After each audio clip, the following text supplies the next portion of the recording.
பிரியமானவர்களே, உங்கள் அனைவருக்கும் என் அன்பார்ந்த வணக்கம். இக்கால வேளையிலே கர்த்தர் நமக்கு கொடுக்கப்பட்டுள்ள வார்த்தையை பார்த்து தியானிப்போம். கர்த்தர் நல்லவர் என்பதை ருசித்து பாருங்கள். அவர் மேல் நம்பிக்கையாயிருக்கிற மனுஷன் பாக்கியவான் என்று சங்கீதம் 34 அதிகாரம் 8வது வசனத்திலே இப்படியாய் சொல்லியுள்ளது. நாம் அநேக காரியங்களை குறித்து சோதிக்கிறோம், ருசிக்கிறோம். ஆனாலும் கூட அவைகளிலே நமக்கு ஒரு நிம்மதி இல்லை, சமாதானம் இல்லை, சந்தோஷம் இல்லை. ஆகிலும் கூட நாம் அந்த செயல்பாடுகளை தொடர்ந்து கடந்து வருகிறோம். இவைகளிலே நமக்கு தோல்வியே அல்லாமல் வெற்றியும் ஜெயத்தையும் காண்பதில்லையே என்று உணரக்கூடிய இருதயம் நமக்குள்ளே இருக்க மாட்டேங்குது. நாம் கர்த்தரை நம்பி இருக்கும் பொழுது, அவரை நம்பி அவரை சார்ந்து வாழும் பொழுது நமக்கு பலவிதமான ஆசீர்வாதங்களை ருசிகரமாக மாற்றக்கூடிய தேவனை தேடுவோம். அவர் அண்டையிலே நிற்போம். அவர் பாதத்திலே நாம் அமர்ந்து நல்ல ஒரு ஆசீர்வாதத்தை பெற்றுக்கொள்வோம். அவருடைய பிள்ளைகளாக முத்திரிடப்படுவோம் என்ற ஒரு ஞானமும் விவேகமும் நமக்கு இராமல் போகிறது. அப்படி சொல்வோம் என்றால்,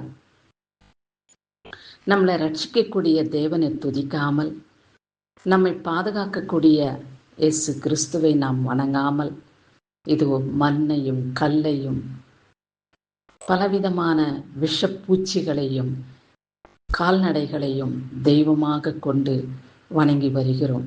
அது மாத்திரமல்ல, சூரியனுக்கு கூட நமஸ்காரம் செய்கிறோம். சூரியனை படைத்தவர் யார்?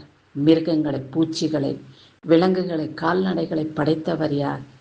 அவரை தானே நாம் துதிக்க வேண்டும், அவரை தானே நாம் தொழுது கொள்ள வேண்டும் என்ற நினைப்பை சாத்தான் நமக்கு கொடுக்காமல், சாத்தான் கர்த்தருடைய உறவை விட்டு நம்மளை பிரித்து விடுகிறான். ஏனென்றால் பலவிதமான சிக்கல்களிலே நாம் ஈடுபடுத்தி பல பாவங்களை செய்து அவருக்கு முன்பாக நாம் குற்றம் உள்ளவர்களாக காணப்பட வேண்டும் என்பதே சாத்தானுடைய நோக்கம். அவனுடைய நோக்கத்தை நாம் நிர்மூலமாக்கி போட கர்த்தர் நல்லவர் என்பதை ருசி பார்க்க வேண்டும். கர்த்தர் நல்லவர் என்பதை ருசி பார்க்க அவரை அண்டி வாழ வேண்டும். அவரிடத்திலே நாம் பல காரியங்களை பெற்றுக்கொள்ள வேண்டும். இயேசு கிறிஸ்துவினிடத்திலே இவைகளை கேட்டுக்கொண்டால் நிச்சயமாகவே நமக்கு பலன் உண்டு. அவர் ஆசீர்வதிப்பார். அவர் நம்மை கைவிட மாட்டார். அவர் நம்மோடு கூட இருப்பார். இந்த செயல்பாடுகளை செயல்படுத்த அவரால் தான் முடியும்.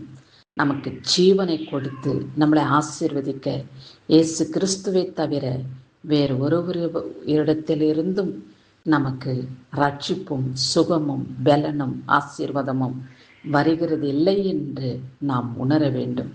அப்பேற்பட்ட நம்பிக்கை பாத்திரவான்களாக அவரிடத்திலே நாம் ஜீவிக்கும் பொழுது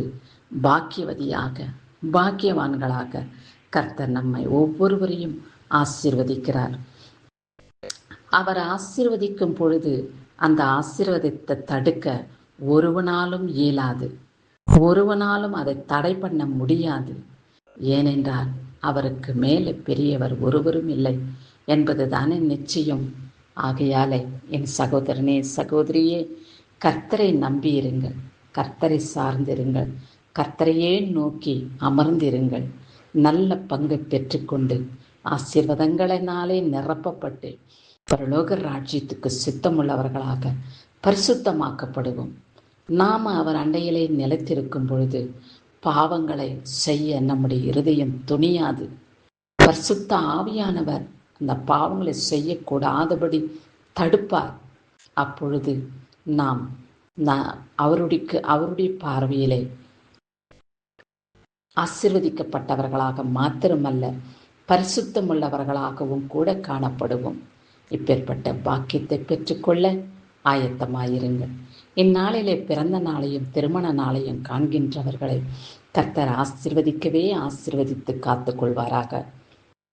இந்த நாளிலே திருமண நாளுக்கென்றும் பிறந்த நாளுக்கென்றும் பலவிதமான ருசிகரமான பதார்த்தங்களை நாம் உண்ணுவோம். ஆகையிலும் அவைகளை காட்டிலும் கர்த்தர் நல்லவர் என்பதை ருசித்து பார்த்து அவர் மேல் நம்பிக்கையாயிருந்து பாக்கியவான்களாக தேர்ந்தெடுக்கப்பட்ட ஆத்துமாக்களாக நீங்கள் நிலைத்திருக்க வேண்டும் என்பதே கர்த்தருடைய நோக்கமாயிருக்கிறது. ஆமாண்டவரே, உம்மை நல்லவர் என்பதை ருசி பார்க்கக்கூடிய இருதயத்தையும் ஞானத்தையும் புத்தியும் எங்களுக்கு கொடுத்து எங்களை உம்முடைய பிள்ளைகளாக முத்திரிடப்பட்டு நாங்கள் உம்முடைய ராஜ்யத்துக்கு சித்தமுள்ளவர்களாக காணப்பட கிருபை காட்டும். இயேசுவின் நாமத்தினாலே ஜெபம் கேளும் பிதாவே என்று இந்த வாக்கியத்தை முடிப்போம். ஆமேன்.